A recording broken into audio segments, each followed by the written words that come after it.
श्लोक 27.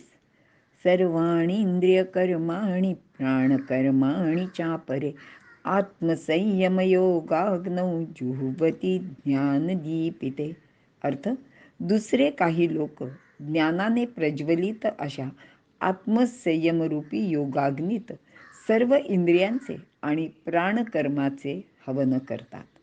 विवरण: मागील श्लोकात इंद्रियांचे व त्यांच्या कर्माचे भोगाग्नीत हवन न करता संयमाग्नीत हवन करावे, म्हणजे त्याचा इष्ट परिणाम इंद्रिये व मन यावर होतो, असे भगवंताने सांगितलेले आहे. आता या श्लोकात समाधीला यज्ञाचे रूप दिले आहे. योगी लोक 10ही इंद्रियांच्या क्रियांना समाधीमध्ये हवन करतात. या 10 इंद्रियांमध्ये 5 ज्ञानेंद्रिय व 5 कर्मेंद्रिय येतात.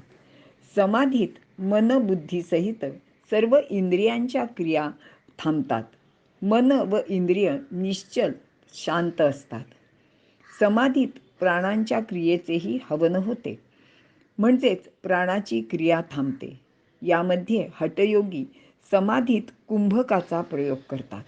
त्यात श्वास रोखून धरण्याचा अभ्यास वाढवत नेला जातो. त्यामध्ये प्राणाची गती काही सेकंदापासून काही तास, काही दिवसांपर्यंत थांबवता येते. या व अशा प्रकारच्या अभ्यासाने माणसाचे आयुष्य वाढते. आपल्याला माहिती आहे की चांगदेव महाराज 1400 वर्ष जगले होते असं सांगतात. पूर्वीच्या काळी अनेक ऋषीमुनी शेकडो वर्ष जगत असत. आत्तासुद्धा हिमालयात प्रवास करणारे काही लोक असे दीर्घायुषी साधू भेटल्याचे त्यांचे अनुभव आपल्याला सांगतात. इथे आपण थांबूया. श्लोक 28.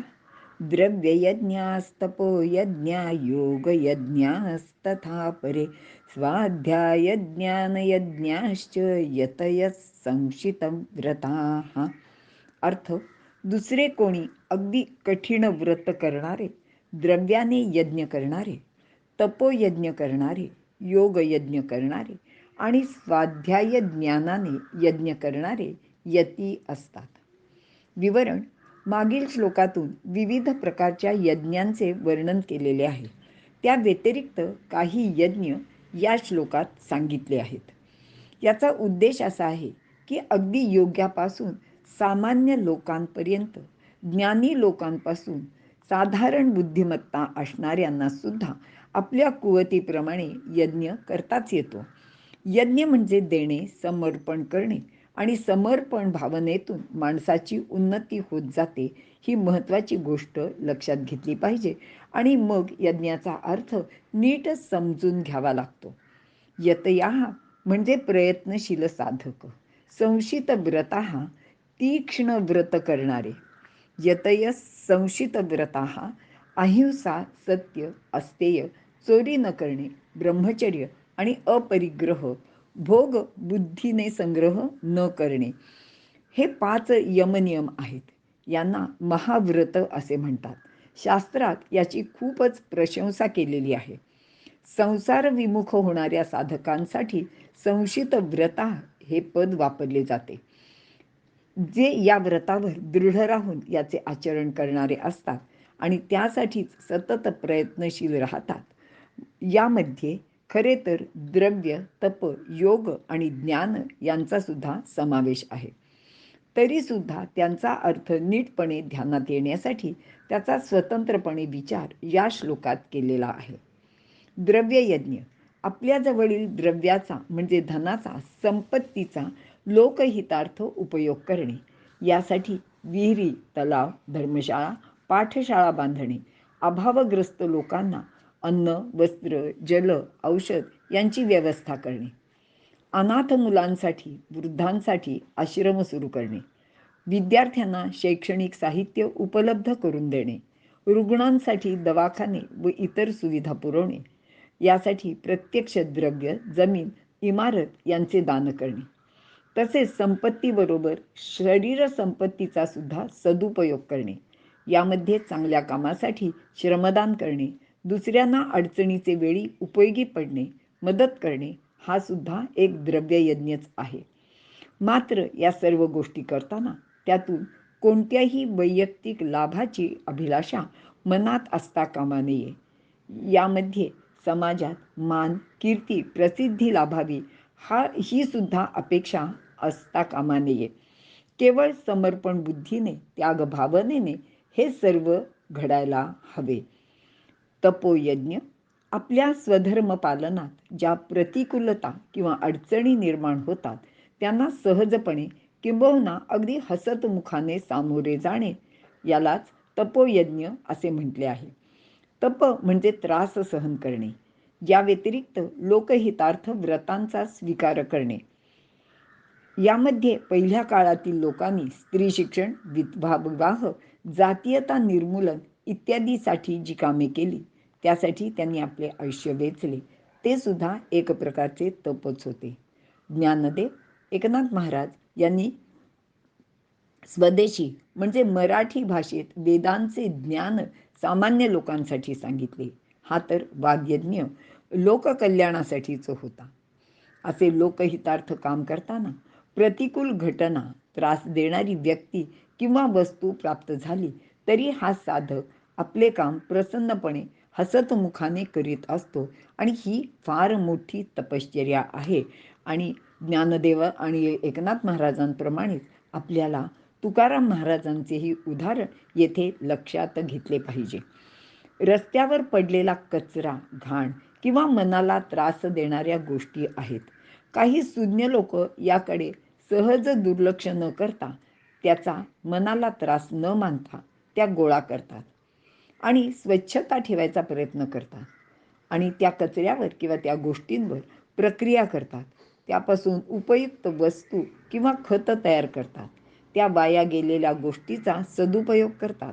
प्रतिकूल घटनेचा उपयोग आपले मनोधैर्य व कर्तृत्व वाढविण्यासाठी उपयोगात आणतात. ती गोष्ट त्यांच्यासाठी एक चांगली संधी ठरते. कोणत्याही अडचणीबाबत ते शांतपणे विचार करतात आणि त्यातून योग्य तो मार्ग काढतात. थोडक्यात प्राप्त परिस्थितीला किंवा प्रतिकूल परिस्थितीला आपल्या बाजूने वळवणे हे सुद्धा एक प्रकारचे तपच असते. तसेच वैराग्य हेही एक तप आहे. योगयज्ञ समत्व चित्ताचे, त्याची सार जाणे योगाचे. चित्ताची समत्वा म्हणजे कार्याची पूर्ती आणि अपूर्ती, अनुकूलता, प्रतिकूलता, निंदा, स्तुती, मान, अपमान या सर्व प्रसंगी अंतःकरण चलबिचल होऊ न देणे. तसेच हर्षशोक, सुख दुःख, रागद्वेष या सर्व वेळी चित्ताची समता कायम ठेवणे हा एक योगयज्ञच आहे. तसेच याने म्हणजे चित्ताच्या समत्वाने कार्यातील कुशलता सुद्धा प्राप्त होते. म्हणूनच भगवंतांनी योग कर्मसु कौशलम असे सांगितले आहे आणि हे ज्याला साध्य होते तो योगी. योग या शब्दाचा अर्थ संयोग पावणे, मिश्रण करणे असाही आहे. वैद्यकशास्त्रात अनेक वनस्पती, औषधी, धातू यांचा संयोग करण्यात येतो. अशा प्रकारच्या योगाने अनेकांची व्याधी दूर होते. याचे सेवनाने दीर्घायुष्य लाभते. असा हा योगाचा खूप मोठा महिमा आहे. स्वाध्याय ज्ञानयज्ञ आपले धर्मग्रंथ, वेद, उपनिषदे, रामायण, महाभारत, गीता, संतांचे ग्रंथ इत्यादीचे नित्य वाचन, पठण, मनन, चिंतन हा एक स्वाध्याय आहे. आपल्या चित्तवृत्तीचे जीवनाचे तत्व समजून घेऊन ते ज्ञान प्राप्त करणे आणि त्याचे आचरण करणे हा ज्ञानयज्ञ आहे. अशा प्रकारचा स्व अध्याय आपल्या उन्नतीला कारणीभूत होतो. ज्ञानयज्ञात आपल्याला प्राप्त झालेले ज्ञान दुसऱ्याला देणे अपेक्षित आहे. जे जे आपणासी ठावे ते ते दुसऱ्याच शिकवावे. शहाणे करुनी सोडावे बहुत जन असा उपदेश समर्थांनी केलेला आहे. आणि ही ज्ञानयज्ञाची अगदी सोपी व्याख्या आहे. अध्ययन व अध्यापन हे सर्वात मोठे यज्ञ आहेत. कारण ज्ञानानेच मानवजातीचा खरा अभ्युदय होतो. जगाच्या प्रारंभापासून ही प्रक्रिया सातत्याने सुरू आहे. मानवाच्या कल्याणार्थ सर्वच क्षेत्रात याने फार मोठे कार्य केलेले आहे. कारण कोणतीही गोष्ट शिकल्याखेरीज मानवाला ती अवगत होत नाही. असे हे ज्ञान यज्ञरूप होण्यासाठी ते इतरांना दिले पाहिजे. तसेच त्याचे पावित्र्यसुद्धा राखले पाहिजे. कोणत्याही ज्ञानाचा स्वार्थासाठी उपयोग होऊ नये. यजुर्वेदात हाच भाव पुढील मंत्रात सांगितला आहे. तेन त्यक्तेन भुंजिता मा गृधा कल्पसिद्धनम. याचा अर्थ त्यागाने दान करून भोग घे, लोभ करू नकोस. आपल्याजवळ असलेली सर्व प्रकारची संपत्ती केवळ आपली नाही, तिचा उपयोग लोककल्याणार्थ सुद्धा झाला पाहिजे आणि हाच खरा यज्ञ आहे, असे भगवंतांनी या श्लोकात सांगितले आहे. इथे आपण थांबूया. श्लोक 29. अपाने जुह्वति प्राणं प्राणे पानं तथा परे प्राणापानगतिरुद्ध्वा प्राणायामपरायणाः. अर्थ, तसेच दुसरे कित्येक अपानात प्राणाचे आणि प्राणात अपानाचे हवन करतात आणि इतर काही प्राणापानाची गती रुद्ध करून प्राणापानात तत्पर असतात. विवरण: मागील श्लोकात द्रव्ययज्ञ योगयज्ञाबद्दल सांगितले आहे, तर या श्लोकात प्राणाचे हवन करण्याबाबत वर्णन केलेले आहे. प्राण म्हणजे मुखाच्या अथवा नाकाच्या द्वारे जो वायू बाहेर जातो त्याचे नाव प्राण असे आहे. तर अपान म्हणजे जो वायू नाकाचे किंवा मुखाचे द्वारे आत खालच्या बाजूला जातो तो अपान आहे. वायू बाहेर काढून थांबवणे, आत घेऊन थांबवणे, बाहेर जाणाऱ्या आणि आत येणाऱ्या अशा दोन्ही गती थांबवून प्राण स्थिर करणे आणि समगतीने प्राणापान चालू करणे म्हणजेच प्राणायाम. प्राणायाम हा विषय खूप महत्त्वाचा आहे. मात्र तो एखाद्या तज्ज्ञ गुरुजवळ राहून केल्यास आयुरारोग्य व योगसिद्धी प्राप्त होतात आणि मग समाधीपर्यंत सुद्धा आपल्याला पोचता येते. मात्र यात दोष घडला तर तो विविध रोग उत्पन्न करू शकतो. म्हणून हा अभ्यास आपल्या स्वतःच्या मनाने करू नये, असा एक इशारा इथे देण्यात येतोय. वैज्ञानिक दृष्टिकोनातून विचार केला तर प्राण हा रक्तात असतो. त्याचे द्वारा तो सर्व शरीरभर पोहोचतो. अपान हा वायू खाली जाणारा असून तो पचनक्रिया घडवितो. पचनसमयी हा अन्नातील प्रोटीनसारखे मोठे रेणू फोडून त्याचे साखरेच्या कणासारखे छोटे रेणू तयार करतो. हे काम शरीरातील रस करतात.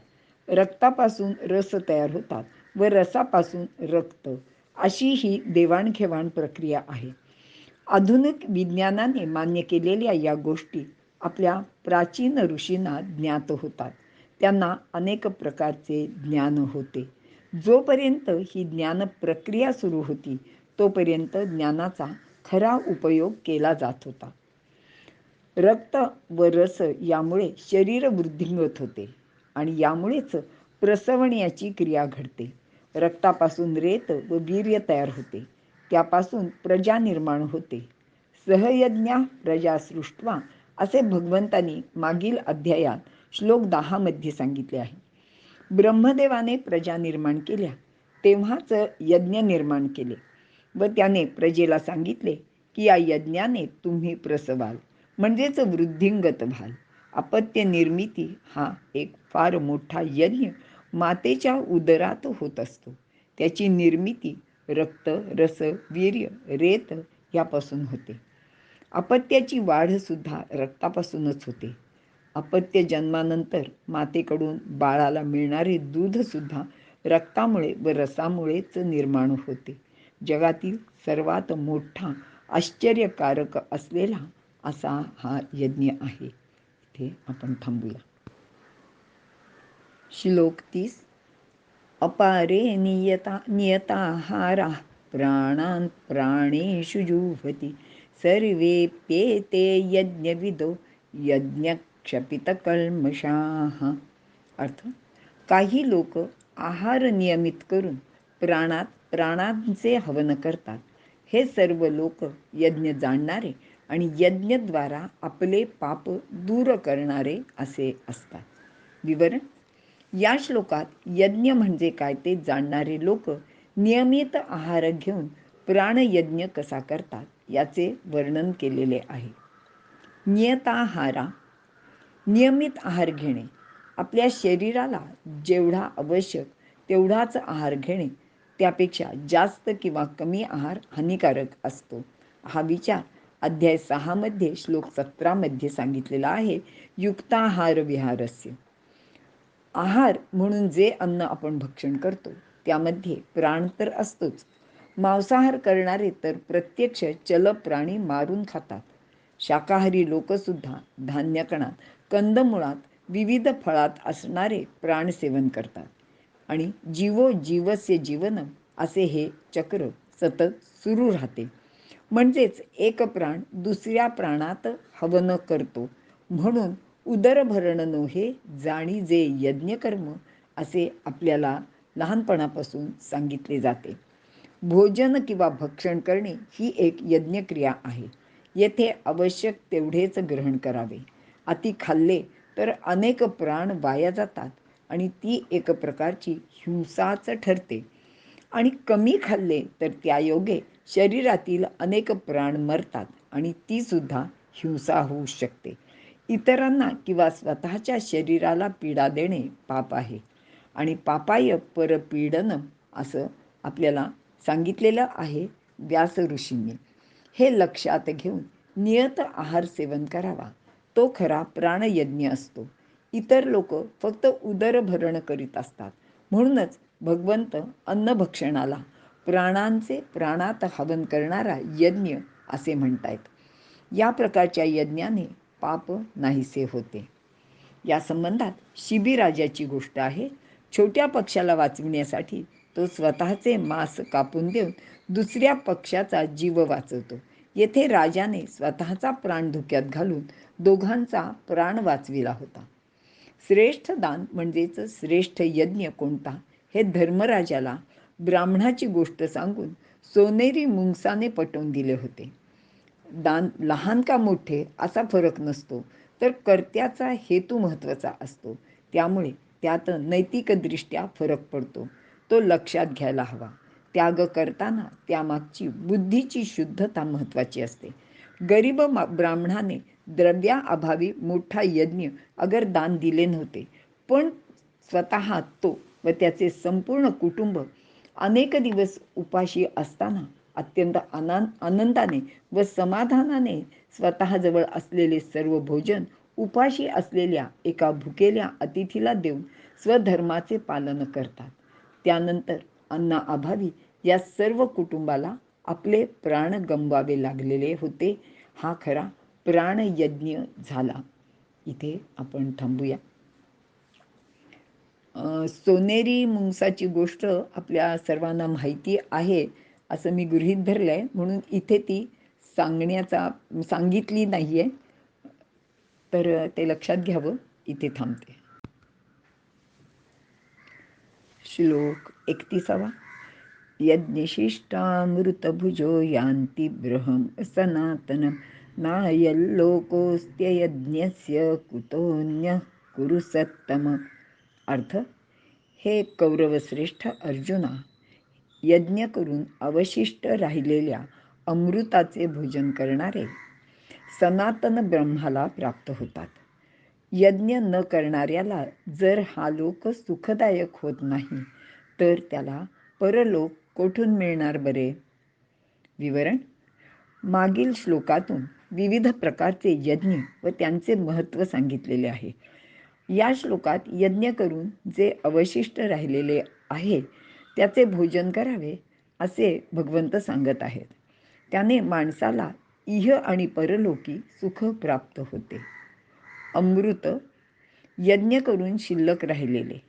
अमृत म्हणजे ब्रह्मतत्व आणि तेच एक अमृत आहे. आपल्याला जे मिळते ते सर्व ब्रह्माकडूनच मिळते. आपण जे इतरांना देतो ते ब्रह्मालाच अर्पण होते. त्यातून जे शिल्लक राहिलेले आहे ते ब्रह्माचे दिलेले असल्याने ते सेवन केले तर त्याला अमृताचे सेवन केल्यासारखे फळ प्राप्त होते. असे अमृताचे सेवन करणारा ब्रह्माला जाऊन मिळतो.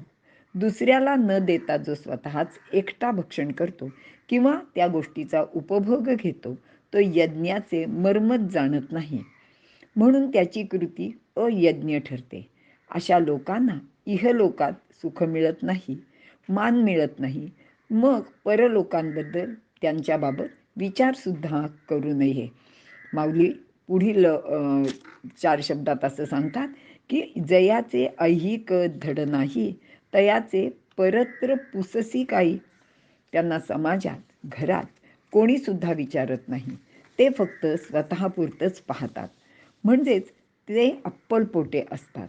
आणि अशा माणसांना जवळची माणसेसुद्धा जवळ घेत नाहीत.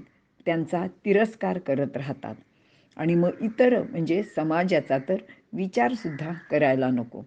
यज्ञ म्हणजे दुसऱ्याला देणे हा अर्थ आपण सातत्याने पाहत आलेलो आहोत.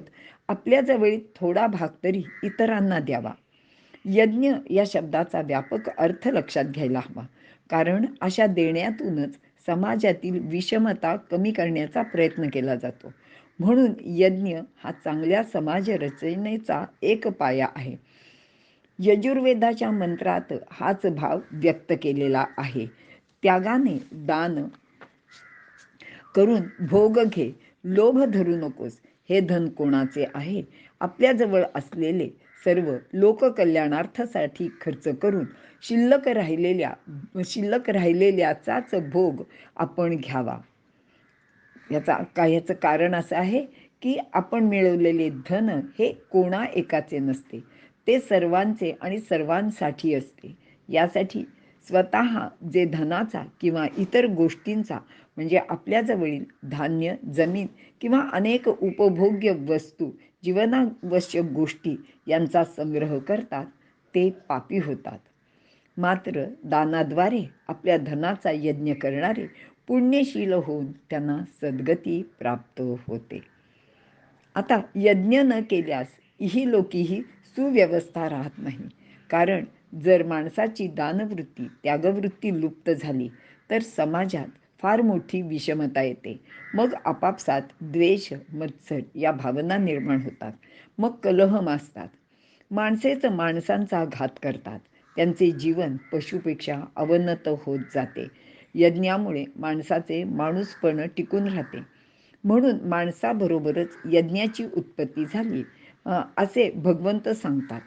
सहयज्ञ प्रजा सृष्ट्वा. श्लोक 10 अध्याय 3. माणसाला नर असे म्हणतात. न रमते म्हणजे जो फक्त भोगातच रममाण होत नाही, जो त्यागवृत्तीने यज्ञरूप जीवन जगतो. त्याचप्रमाणे लोकांना म्हणजेच माणसांना जन हे नाव संतती उत्पन्न करणे या अर्थी दिलेले आहे. येथे वीर्याचा यज्ञ करणे म्हणजेच धर्मानुकूल गृहस्थाश्रमाचे पालन करणे असा आहे. या सर्वांचा विचार केला तर माणसाचे आयुष्य, त्याचे सामाजिक जीवन यज्ञरूपच असायला हवे. तसे नसेल तर समाजात स्वार्थी भोगी लोकांची संख्या वाढत जाते व तो समाज, तेथील लोक अवनत होत जातात. त्यांचे वाटेला फक्त दुःखच येते. असा हा यज्ञाचा व माणसाचा, समाजाचा निकटचा संबंध आहे. याप्रमाणे अनेक प्रकारचे यज्ञ सांगितलेले आहेत. त्यातच मानवजातीचे कल्याण आहे. निस्वार्थ भावनेने केवळ दुसऱ्याचे हितासाठी केलेले कर्तव्य म्हणजे यज्ञ. यामुळे कर्म अकर्म होते. श्लोक 24 ते 30 मध्ये एकूण 12 प्रकारचे यज्ञ भगवंतांनी सांगितलेले आहेत. ते थोडक्यात पाहूया. 1. ब्रह्मयज्ञ म्हणजे प्रत्येक कर्मात कर्ता, करण, क्रिया, पदार्थ यांना ब्रह्म मानणे. 2. देवयज्ञ सर्व गोष्टी त्याच्याच व त्याच्यासाठीच मानणे म्हणजेच भगवंताला अर्पण करणे. 3. अभिन्नता रूपी यज्ञ परमात्म्यापासून भिन्न अशी आपली स्वतंत्र सत्ता न ठेवणे, दुसऱ्याचे हितासाठी सर्व करणे, त्याला कर्तव्यरूपी यज्ञ असे म्हणतात. 4. संयमरूपी यज्ञ इंद्रियांना विषयात प्रवृत्त होऊ न देणे. 5. विषय हवनरूपी यज्ञ. व्यवहारात इंद्रियांचा विषयाशी संयोग झाला तरी तेथे रागद्वेषादी द्वंद्व उत्पन्न होऊ न देणे. 6. समाधी रूप यज्ञ. मन बुद्धी सहित इंद्रिये व प्राण रोखून ज्ञानाने प्रकाशित झालेल्या समाधीत स्थित होणे. 7. द्रव्ययज्ञ. आपल्याजवळील सर्व पदार्थांचा दुसऱ्यासाठी उपयोग करणे. तपोयज्ञ. कर्तव्य पालन करताना येणाऱ्या अडचणींवर प्रसन्नतेने मात करणे व सहन करणे. योगयज्ञ. कार्याचे सिद्धी व असिद्धीमध्ये सम राहणे. स्वाध्यायरूपी ज्ञानयज्ञ. दुसऱ्याचे हितासाठी सत्शास्त्रांचे ज्ञान मिळवणे व दुसऱ्यांना देणे. 11. प्राणायामरूपी यज्ञ. पूरक, कुंभक आणि रेचक पूर्व प्राणायाम करणे. आणि 12. स्तंभवृत्ती. नियमित आहार घेऊन प्राण अपान यांना आपल्या स्थानावर रोखणे. अशा प्रकारचे 12 यज्ञांचं या गीतेमध्ये भगवंतांनी वरील सर्व श्लोकात मिळून सांगितलेले आहे. इथे आपण थांबूया. श्लोक 32. एवं बहुविधा यज्ञा वितता ब्रह्मणो मुखे कर्मजान विद्धितान सर्वान एवैज्ञात्वा विमोक्षसे. अर्थ: अशा तऱ्हेचे अनेक यज्ञ ब्रह्माचे मुखात म्हणजे वेदात विस्तारित झालेले आहेत. हे सर्व यज्ञ कर्मापासून होतात. याचे ज्ञान झाल्यास तू मुक्त होशील, असे भगवंत अर्जुनाला सांगत आहेत. विवरण: आत्तापर्यंत यज्ञाचे विविध प्रकार आपण पाहिले. अमृत म्हणजे काय तेही समजून घेतले. भगवंत हे सर्व यज्ञ ब्रह्माचे मुखात पसरलेले आहेत असे सांगत आहेत. ब्रह्म म्हणजेच व्याप्त तत्व किंवा सर्वत्र व्यापलेले असे हे तत्व आहे. त्याचे पासून सर्व काही निर्माण झाले. त्याचे शिवाय या जगात दुसरे काहीच नाही. वासुदेव सर्वमिती. म्हणून यज्ञाचे प्रकार कितीही असले तरी ते एका ब्रह्मा वाचून वेगळे नाहीत. ते सर्व दान किंवा हवी त्याचेच मुखात जातात, म्हणजेच ते ब्रह्माला मिळतात. म्हणून यज्ञ करीत राहणे फार महत्त्वाचे आहे. देण्याची क्रिया म्हणजेच कर्म, तेच सर्वश्रेष्ठ यज्ञकर्म आहे. दुसऱ्याला देणे हा यज्ञ आहे. तो दुसरा कोण, तर तो माणूस अथवा अन्य कोणी प्राणी मात्र असेल. त्यात एकच ब्रह्मतत्व आहे हे जाणून कर्म करायला हवे. 5व्या अध्यायात सांगितलेलं आहे की विद्या विनय संपन्ने ब्राह्मणे गविहस्तिनी शुनिचैव स्वपाकेच पंडितः समदर्शिना. आणि अशा प्रकारचे जर समदर्शन आपल्याला झाले असेल किंवा आपण जर त्या पद्धतीने आपलं वर्तणूक ठेवली तर त्या सर्व गोष्टी ब्रह्मालाच मिळतात आणि मग ब्रह्म प्रसन्न होते. ते प्रसन्न झाले तरच मुक्ती मिळते. मानवी जीवनाचा तो सर्वश्रेष्ठ असा पुरुषार्थ आहे आणि जो यज्ञानेच प्राप्त होतो. अनेक प्रकारचे यज्ञ ज्ञानाचा मुख्य भाग असलेल्या वेदात सांगितलेले आहेत. वेदांना ब्रह्माचे मुख असे म्हणतात. सर्व यज्ञ कर्माने घडतात. कर्म केले नाही तर यज्ञ घडत नाहीत. हे तत्व ओळखल्यास मनुष्य कर्मप्रवृत्त होतो व त्यामुळेच लहान मोठे सर्व प्रकारचे यज्ञ सिद्ध होतात. या योगाने त्याला ज्ञान प्राप्त होते आणि मग शेवटी मोक्ष मिळतो, म्हणजेच कर्माने मुक्ती प्राप्त होते. इथे आपण थांबूया. श्लोक 33. श्रेयान् द्रव्यमयाद्यज्ञानयज्ञः परन्तप सर्वं कर्माखिलं पार्थ ज्ञाने परिसमाप्यते. अर्थ: हे श्रेष्ठ तप करणाऱ्या अर्जुना, द्रव्यमय यज्ञापेक्षा ज्ञानयज्ञ अधिक कल्याणकारक आहे. कारण पार्था, सर्व प्रकारच्या कर्माचे पर्यवसान ज्ञानातच होते. विवरण: मागील श्लोकात कर्माने मुक्ती मिळते असे सांगितले आहे. कर्माने ज्ञान प्राप्त होते आणि ज्ञानाने मुक्ती मिळते. द्रव्याहून ज्ञान श्रेष्ठ असते. ज्ञानयज्ञ हा अधिक कल्याणकारी कसा आहे ते या श्लोकात भगवंतांनी सांगितलं आहे. आपण परमेश्वर प्राप्तीसाठीच कोणताही यज्ञ करतो, मात्र परमेश्वराची प्राप्ती त्याचे स्वरूपाचे ज्ञान झाल्याखेरीज होत नाही. द्रव्य म्हणजे पैसा हा व्यवहारातील अर्थ लक्षात घेतला तरी एखाद्याला द्रव्य देण्यापेक्षा ज्ञान देणे अधिक जास्त महत्त्वाचे असते. द्रव्य म्हणजे कोणतीही वस्तू किंवा तत्व हा व्यापक अर्थ इथे अभिप्रेत आहे. म्हणून कोणतीही जड वस्तू देणे म्हणजे द्रव्ययज्ञ करणे. अशा जड वस्तू देण्यापेक्षा एखाद्याला ज्ञान देणे श्रेयस्कर आहे. द्रव्याची किंमत करता येते, पण ज्ञानाची नाही. दिलेले द्रव्य विनाशी असते, ते संपूनही जाते, नष्ट होते. त्याचा विशिष्ट प्रकारचा उपयोग असतो आणि कधीकधी तर त्याचा दुरुपयोगसुद्धा होऊ शकतो. पण ज्ञानाचे तसे नाही. ते कोणाला देऊन संपत नाही.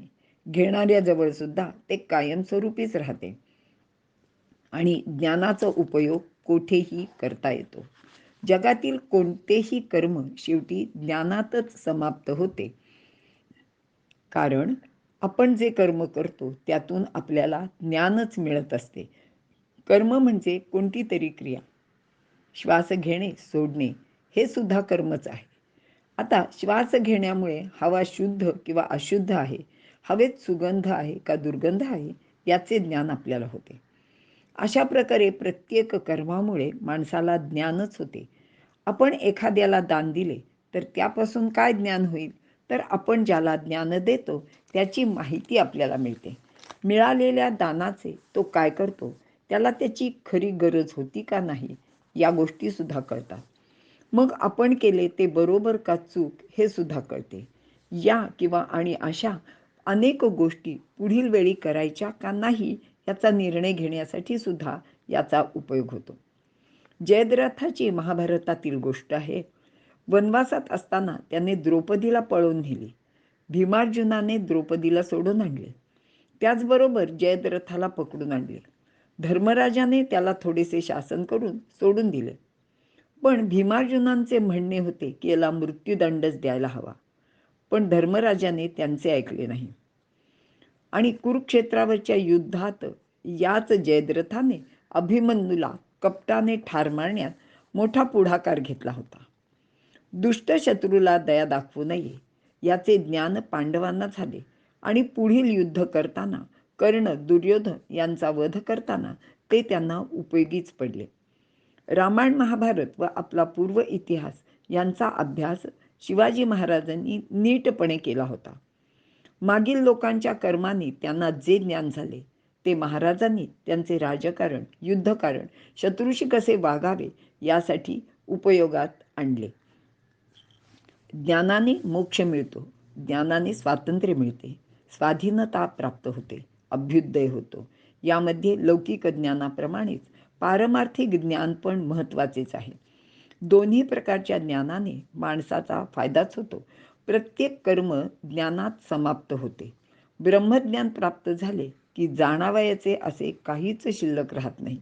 कारण ते ज्ञान म्हणजेच ब्रह्मज्ञान किंवा आत्मज्ञान हे अंतिम आहे. ब्राह्मण लोक ज्ञानदानाचे पवित्र कार्य गेली हजारो वर्षे करीत आहेत. म्हणून समाजात ते सर्वश्रेष्ठ ठरले होते. ज्ञान देणाऱ्या गुरूंना देवापेक्षा सुद्धा आपल्याकडे श्रेष्ठ मानतात. इथे थांबूया. श्लोक 34. तद्विद्धि प्रणिपातेन परिप्रश्नेन सेवया उपदेक्ष्यन्ति ते ज्ञाने ज्ञानिनस्तत्वदर्शिनः. अर्थ: प्रणिपात म्हणजे नमस्कार, विवेकयुक्त प्रश्न आणि गुरुची सेवा केल्याने तत्वज्ञानी ज्ञानाचा उपदेश करतील. त्यांच्याकडून ते ज्ञान समजून घ्यावे असे भगवंत अर्जुनाला सांगत आहेत. मागील श्लोकात सर्व कर्म ज्ञानात समाप्त होतात व इतर कोणत्याही यज्ञापेक्षा ज्ञानयज्ञच श्रेष्ठ आहे असे भगवंतांनी सांगितले आहे. या श्लोकात हे ज्ञान ज्ञानी लोकांकडून किंवा गुरुजनांकडून कसे मिळवायचे याचे मार्गदर्शन भगवंत करीत आहेत. आपल्याला ज्ञान प्राप्त करून घ्यायचे असेल तर काय करायला हवे? तर प्रणिपात, परिप्रश्न, गुरुसेवा यामुळे ज्ञानप्राप्ती होते. ज्ञान हे आपल्याला सहज प्राप्त होत नाही, तर ते सद्गुरूकडून मिळवावे लागते. त्यासाठी प्रणिपात, प्रणिपात म्हणजे प्र अधिक नि अधिक पात. आता पात म्हणजे पडणे, नि म्हणजे नीटपणे आणि प्र म्हणजे प्रकर्षाने. तर गुरूंपुढे प्रकर्षाने नीट पडणे म्हणजेच प्रणिपात. आपण त्याला लोटांगण, दंडवत किंवा साष्टांग नमस्कार असे म्हणतो. आता दंडवत, दंडवत म्हणजे काठी, दंड म्हणजे काठी, काठीप्रमाणे सरळ खाली पडणे, अगदी पूर्ण शरण जाणे असा भाव प्रणिपात या शब्दात आहे. सद्गुरूला पूर्ण शरण गेल्याखेरीज आपल्याला ज्ञान मिळू शकत नाही. आता नुसते शरण जाऊन लोटांगण घातले तरी ज्ञान मिळेल असे नाही, कारण त्यांना प्रसन्न करून घेण्यासाठी त्यांची सेवा करायला लागते. अखंड सेवा केल्याने ते प्रसन्न होतात आणि मग गुरूंकडून गुह्य ज्ञानाचा लाभ शिष्याला होतो. आता एखादा नुसतीच सेवा करीत राहिला तरी त्याला ज्ञानप्राप्ती होईल असे नाही, तर ते परिप्रश्नेनं प्राप्त करून घ्यावे लागते. कारण तुम्ही विचारले नाही तर ते आपणहून गुरु सांगतीलच असे काही नाही. कारण तुमच्या मनातील ज्ञानाची जिज्ञासा किंवा लालसा महत्त्वाची असते आणि ती किती आहे हे गुरूंना कळावायच लागते. अर्थात ज्ञान जिज्ञासा ती असेल तर शिष्य विनयाने, परिप्रश्नेनं म्हणजे सर्व बाजूनी विचार करून योग्य परिस्थिती पाहून तो प्रश्न विचारतो. आणि आपली विद्वत्ता उगाच प्रगट करण्यासाठी किंवा असाच काहीतरी थातुरमातुर प्रश्न विचारू नये. ज्ञान ही सहज मिळणारी गोष्ट नाही. त्यासाठी सद्गुरूंना संपूर्णपणे शरण जावे लागते. आपला विनय प्रगट करण्यासाठी त्यांना नमस्कार करावा, त्यांची सेवा करावी, म्हणजे त्यांच्या सिद्धांतानुसार आपले जीवन घडवावे. आजही गायन, नृत्य, वादन या क्षेत्रात ज्ञान मिळवण्यासाठी त्या गुरूंचे अटीप्रमाणे शिष्याला वागावे लागते. म्हणजे गाणे शिकणाऱ्या गुरूंचे परवानगीशिवाय कोठेही गायचे नाही. ठराविक तास रियाज केलाच पाहिजे. आहार विहारावर नियंत्रण हवे. या सर्व गोष्टींचे पालन करणाऱ्यालाच शिष्यत्व मिळते. कधीकधी गुरु त्यासाठी शिष्यांची परीक्षा सुद्धा घेतात. अशा अटी पाळणाऱ्या शिष्याला गुरु आपल्याजवळील सर्व ज्ञान भरभरून देतात. येथे एक लक्षात ठेवले पाहिजे की ज्ञानी लोक आपल्या मतांबद्दल अगर सिद्धांताबद्दल कोणतीही तडजोड करत नाहीत. त्यांना आपले तत्व किंवा सिद्धांत प्राणापेक्षा सुद्धा प्रिय असतात. सॉक्रेटिसने आपल्या तत्वासाठी तुरुंगवास सोसला, विषाचा प्याला पिऊन मरण पत्करले, तर शंभूराजांनी आपल्या धर्मासाठी मरण पत्करले. हे तत्वनिष्ठ ज्ञानी किंवा सद्गुरू आपापल्या क्षेत्रात श्रेष्ठ असतात. त्यांना आपल्या अनुयायांकडून अगर शिष्यांकडून कसलीच अपेक्षा नसते. पण शिष्यांची ज्ञानलालसा किती आहे ते मिळवण्यासाठी तो किती कष्ट करायला तयार आहे याची त्यांना खात्री पटावी लागते. कारण ज्ञान म्हणजे खिरापत वाटण्यासारखी गोष्ट नाही. ते तसे सोपे पण नसते. म्हणून ते प्राप्त करण्यासाठी पूर्वतयारीही करावीच लागते. कोणत्याही गोष्टीची प्राप्ती करायची असेल तर पूर्वतयारी फार महत्त्वाची असते. अगदी एखादा पदार्थ तयार करणे, परीक्षेत यश मिळवणे, कलेत पारंगत होणे अशा अनेक गोष्टींचा यामध्ये समावेश आहे. येथे ज्ञान म्हणजे आत्मज्ञान आणि असाच अर्थ अभिप्रेत आहे. पण व्यावहारिक ज्ञान मिळवण्यासाठी सुद्धा वर सांगितलेल्या अटी लागूच आहेत. हे सर्वांनी लक्षात घ्यावे. इथे आपण थांबूया.